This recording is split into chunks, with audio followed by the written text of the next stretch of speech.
Welcome back to another video. I hope you're having a fantastic Tuesday. Today we're going to talk about all the perks and all the free stuff that musicians from Scandinavia are getting, as we all know. Or are they? I'm Sascha. If this is your first time here, I'm talking about all things music production and artist advice. And if you are interested in that kind of stuff, hit the subscribe button and the notification bell so you don't miss anything. So with that said, let's jump into the interview with my friend SIMEN SANDNES from Norway. The audio and the video are a little bit out of sync. We did it via Skype, and I hope you enjoy it. If there's more questions or more interviews that you would like to see, just let me know in the comments and enjoy.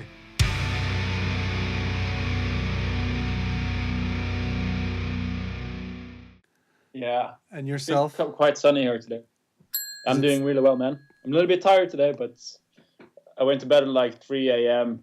and I woke up at 7. So Okay. I only had like 4 hours of sleep. That's not a lot. Nope. Where are you actually located? All the way south. So the ferry goes from my city straight to Denmark. Okay, cool. Well, So it's just like south, and the next thing is Denmark. And what's it called? Kristiansand. Oh, okay. Today we're talking about this is so much clickbait, like the truth about musicians from Scandinavia. And it's a big topic. Right. Like when Yeah, it is. when you think about when musicians in Germany have beers together and this topic comes up, everyone's just like, it's so unfair. And if I was a musician in Scandinavia, everything would be so easy. And I've actually talked to people from Finland, which is a great country to make music as well. But it's not like everyone's getting everything for free, and it's Nope. we're still in the European Union, and so we have met at Euroblast Festival 16, I think. Yeah. 16. 2016, yeah. Yeah, I think we just catched you on your way out or something. Yeah, I remember you just saying like hello. Yeah, and then we Yeah. got into a actual conversation. Yeah. So what have you been up to today? What are you doing? Tell us a little bit about your musical self. Yeah, I have a bachelor degree in music performance. Okay. I study at the conservatory here in Kristiansand. And I am doing a master thesis now as well. But since I've been touring so much this year and last year, I decided to take a year off. So I kind of I was accepted into the master study or a master program. Okay. But then I decided to just postpone it 1 year. So I will start my master thesis this fall instead. And you're out with bands right now, or you have your own? And right now, but I was working with Heiken as a technician and Mike Portnoy. Okay, cool. So I worked on, I was 10 weeks on tour in the last fall. I didn't even know he played in that band. I don't play. I work as a tech. For Mike Portnoy, or he's playing in Haken. No, it's a long story. Mike Portnoy, when he left Dream Theater, he always wanted to do something that he called the 12-step suite suite, and the 12-step program, that the things he wrote about when he was going to Alcoholic Anonymous. Okay. And that's called the 12-step program. So he wrote a series of songs that kind of sticks together over 5 albums, I think. And he always wanted to show that, or play that show in its entirety, like all the songs that fits together. But he left Dream Theater before he was able to do that. Okay. And then he put together Haken with him on drums and Eric Gillette from Neil Moore's band to perform his whole 12-step suite, as he call it. And you were out touring with him. Sounds cool. Yeah, it was really cool. We did South America and some shows in America, in North America, and I was actually doing the Australia tour as well. But at the last minute, I wasn't able to do it. And what do you call it? I wasn't able to do it. Okay. Yeah, yeah. Didn't work out. Okay, It didn't work out. That sounds cool. Yeah. And so you have your little studio that you are. Maybe there will be a picture of this here, or everyone watching can go to your YouTube channel somewhere, everywhere in the Somewhere. comments and after the video, I will send people your way. So what are you Yeah. doing in there? Is this like your creative studio, or are you teaching? Yeah, basically, I am teaching there as well. I Yeah. have private students every week. It varies how many I have every week, and I also teach over Skype. So I have like 3 or 4 students at my place and 1 or 2 students over Skype a week. And I record session drums for other artists and bands, or just guitarists who want real drums or on their sound or on their tracks, like yourself. Yeah. For example. Just it's basically it's in my parents' basement. I don't live here. I live in my own apartment further south, or 10 minutes away from here. Okay. But when I was at school, I had my own rehearsal space.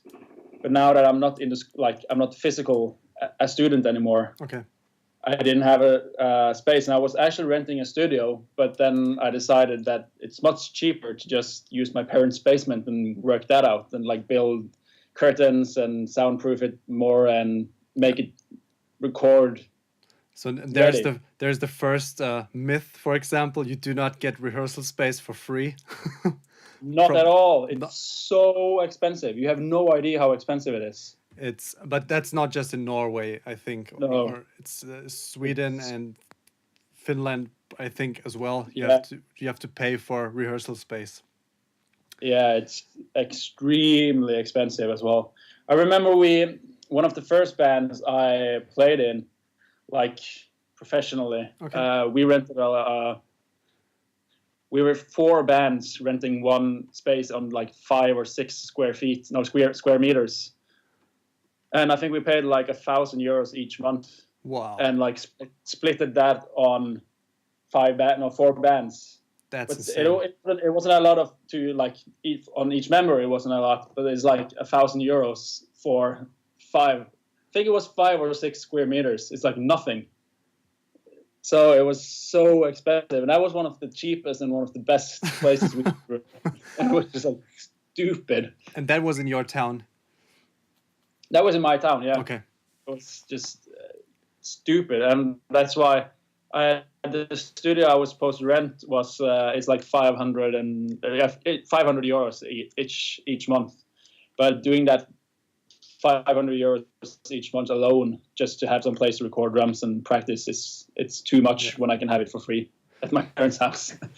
I mean, now everyone watching is gonna be like, yeah, it's Norway, people earn more money, but if you compare it to our wages, it's still fucking expensive to pay 500 or $1,000 each for rehearsal space.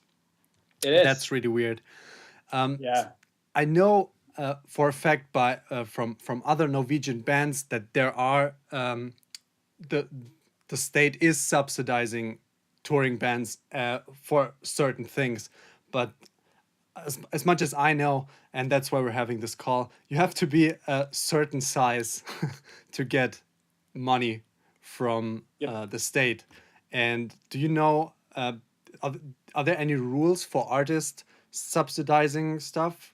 Do you know anything about that? Yeah, it's.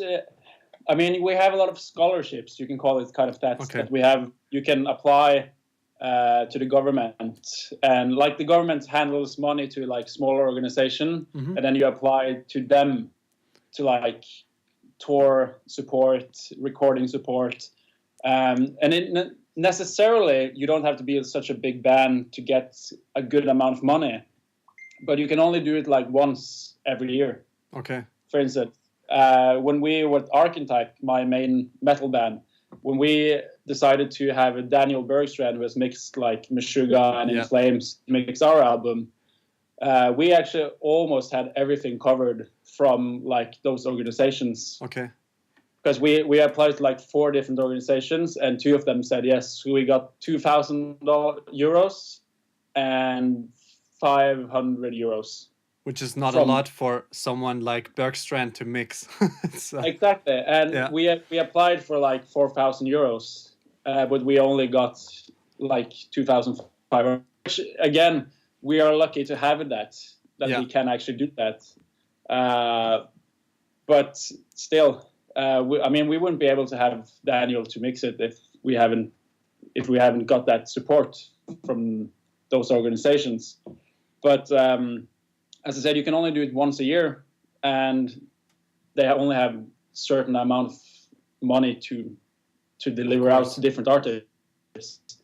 And when that is said, there's so many bands applying for those.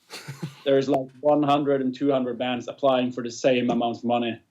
That's insane. So you have to like really have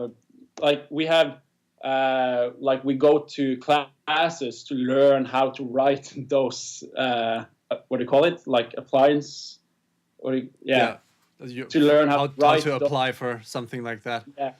How to write those.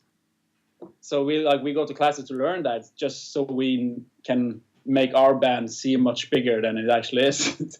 So they will give us money so we can record and have people to mix stuff. Yeah, it's insane, the work you have to... Then a lot of musicians in Germany, for example, don't know that. I mean, we have, for example, in Germany, we have the artist social... I don't know how to translate. They're covering half of your health insurance.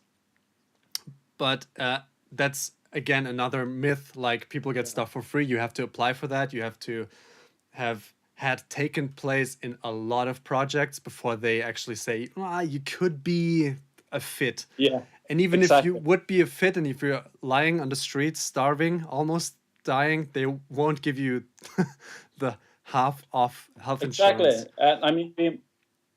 When we applied for tour support, or like money, financial support for Archetype, we only got yes from 1 out of 5 like companies. Yeah. And Leprous and Rendezvous Point, Bård Kolstad from Leprous. Yes. Yeah, he has another band that's called Rendezvous Point, and they like, it was so cool because it was Archetype, Rendezvous Point, and Haken. And Rendezvous Point got accepted to have like €4,000 in tour support, while we got nothing because we were smaller, and we were paying so much more to be on that tour than Rendezvous Point was. So it's like, you just have to be really good at writing those appliances to get money, and you have to be somewhat already in, like, you already have to be a name almost. And like, we have one of the biggest rap names in Norway that's called Madcon. Okay. Even they got like €10,000 in financial support from the government, and they're like huge. They sell out like huge arenas, like 5,000-6,000 in the crowd, and they still get tour support from the government. And they probably have some type of business consultant filling out those forms correctly. Yeah. And in Germany, we have some kind of that tour support as well, but you have to write a diary every day on tour, explaining what everyone is doing, like at what time of the day is someone doing something. I mean, you could fake it, but they are those people in those offices don't understand why you should get money in the first place. Yeah. And I don't think it's different in Norway. No. Are there actually subsidized rehearsal spaces anywhere, like a youth center or something like that? I guess you could. You can get like a discount. Okay. So, like, you can get the government, or like some of those companies I've been talking about, you can get some of those to like cover half of it. But I don't know if there's any. I don't know if you can get anything for free just for being a musician, Okay. or getting like a scholarship. I think you can get half of it covered Because you're in some because you're cases. young or something. Yeah, And in some cases you can get half of it covered, if I'm and not mistaken. most of the rehearsal space houses are probably commercial and not Yeah. organized by the state as well. Yeah, that's what I thought. Yeah. Do You you? have in Oslo have something that's called like the rehearsal hotel, where Okay. you just have basically have to book a session, and then you just go there and said I want a rehearsal room, and they will give you, because they have like 50 small rehearsal spaces. But they're all equipped. Yeah, and they're all equipped. Yeah. So that's just for the hour, or for a weekend or something. So that's a different case again. But I know that I don't know about anyone who has a free rehearsal space in Norway, to be honest. Or otherwise, if you're in school, like when you study at the conservatory, as I do, you get a free rehearsal space if you're a drummer. Okay.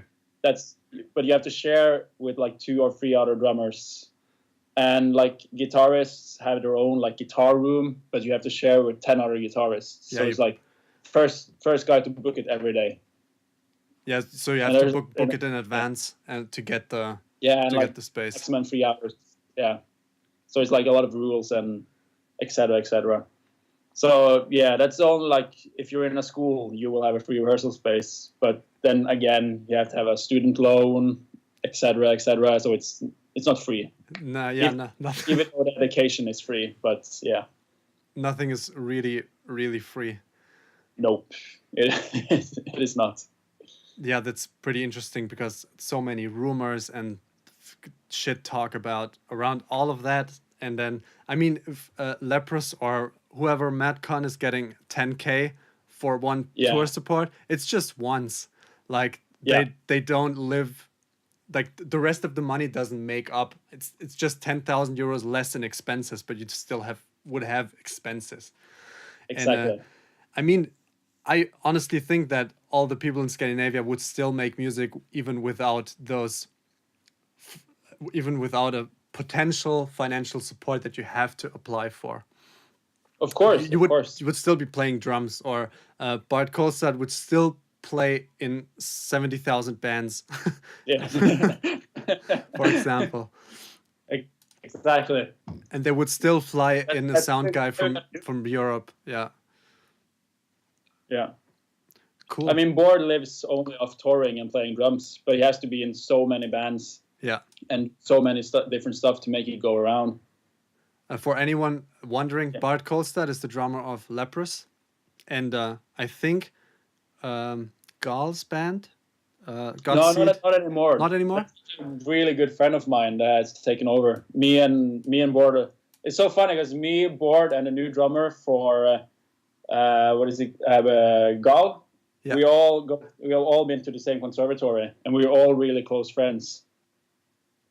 Everyone knows everyone. That's yeah, and I mean we're really close friends. Like we hang out almost every month, and yeah, so it's really funny. Like the circle is so small with the metal drummers here. Everyone knows everyone, and like everyone is really good friends as well.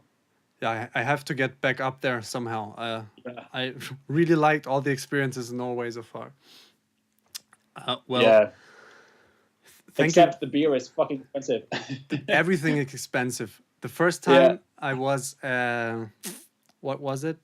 The first Blast Fest in Bergen. Yeah. I paid 11 euros for a durum kebab. Yeah. Kebab. That was insane. But everything else was cool, and we got a couple of free beers, which was saving us.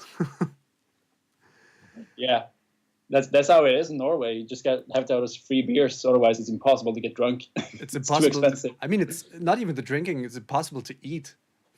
If you're on tour, if you're not Norwegian, and you're on tour there, I think that's another thing. Like people think all the Norwegians have a lot of money, but like Oslo being the drug capital of the world or something, or the drug capital of Yeah, that's just a message to everyone to look behind the curtain. Yep. I mean, stuff is like everything's so much more expensive here. It's like you can have a bottle of whatever, like just a Pepsi or a Coke or something like that. It's the prices is like this difference from Norway to, for instance, Germany. Yeah. So everything you can just like take anything you think is cheap, it would be expensive in Norway. Like you can. It was so fun because I saw like an article like what you can get for $1 around the world, and it was on like when it comes to Denmark, you can have ice cream for $1. Like Sweden, candy for $1. Norway, nothing. Nothing. Nothing for Denmark is pretty expensive as well. For me, Denmark is so cheap. It's like Okay. you go to Denmark, it's like, yeah, it's like wow. But the currency is changing, so it's weird, or it's getting more expensive for us to go there. Thank you very much for being part of this. And where should people go to find you besides your YouTube channel? I can link your Instagram account. Yeah. And people go follow SIMEN or Simon. Yeah, SIMEN. SIMEN. That's how you pronounce it correctly. Yeah. So follow SIMEN SANDNES and have a great day. Thanks, man. Appreciate it. Yeah. Talk to you soon. Talk to you soon. Thank you very much. Bye. Likewise. Bye.